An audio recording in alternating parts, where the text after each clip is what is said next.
இன்றைக்கி வந்து ஃபுல்லாகவே பாரம்பரிய பாத்திரத்தை எல்லாத்தையும் எடுத்து போட்டு தேய்க்கலான்னு சொல்லிட்டு முடிவு பண்ணிட்டோம். இவங்க தாங்க மலர் அக்கா.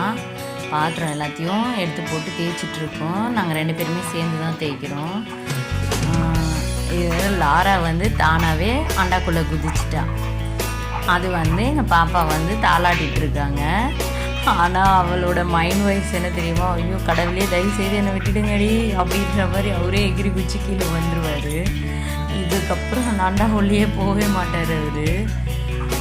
தேய்ச்சி ஒரு வழியாக முடித்து எல்லாத்தையும் கழுவி எடுத்துகிட்டு வந்து காய வச்சாச்சு.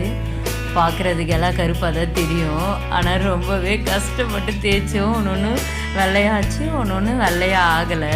ரொம்ப நாள் ஆகிடவே கருப்பாகிடுச்சு பாத்திரம்லாம்.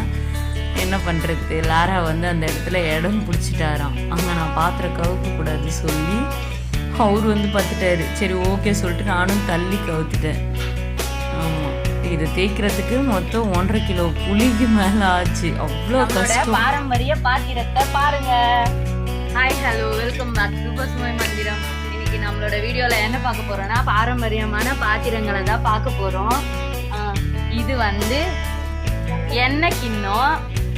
அப்புறம் இது வந்து என்னன்னா அந்த நாள் இதோட பாதி பாத்திரம் எங்க இருக்கு, இங்க இருக்கு.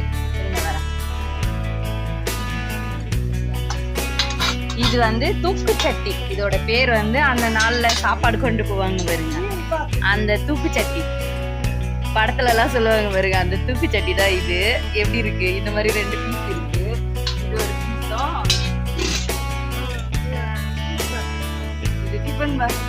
ஆனா தூக்கு சட்டி எல்லாம் சொல்றாங்க. அடுத்து வந்து இது வந்து குண்டு சொம்பு சொல்லுவாங்க, கலசம்லாம் வைக்கிறதுக்காக. இதோட பேர் என்ன பேச்சு? இது குண்டான். குண்டான். என்ன குண்டான்? குண்டான், அரிசி அரிக்கிற குண்டான். அப்படி சொல்லுவாங்களா? ஓகே. இது கலசம் எடுத்துற சொம்பா. இதுக்கு பேர் அடி சட்டியாங்க. பார்க்க கருப்பா இருக்கேன்னு நினைக்காதீங்க, கஷ்டப்பட்டு தேய்ச்சி ஆப்பு கூட போல 1.5 கிலோ புளி ஆயிருங்க. இதுக்கு பேர் வந்து தவளையா. இந்த தவளையோட கிளைமேக்ஸ் எல்லாம் உங்களுக்கு தெரியாது. இந்த தவளையை இந்த நிலைமைக்கு ஆளாக்குறது ஹோம் தேட்டர். ஹோம் தேட்டர்ல சாங் வச்சு டோரை க்ளோஸ் பண்ண உடனே மேல இருந்து கீழே விழுந்து அந்த வைப்ரேஷன்ல இந்த மாதிரி ஆயிடுச்சு. இதுவும் வாலி. இருங்க காமிக்கிறேன். அந்த வாலி எங்க இருக்கு? இங்க இருக்கு பாருங்க. வாலி எப்படி டேமேஜ் ஆயிருக்கு பாருங்க. இந்த வாலியும் அந்த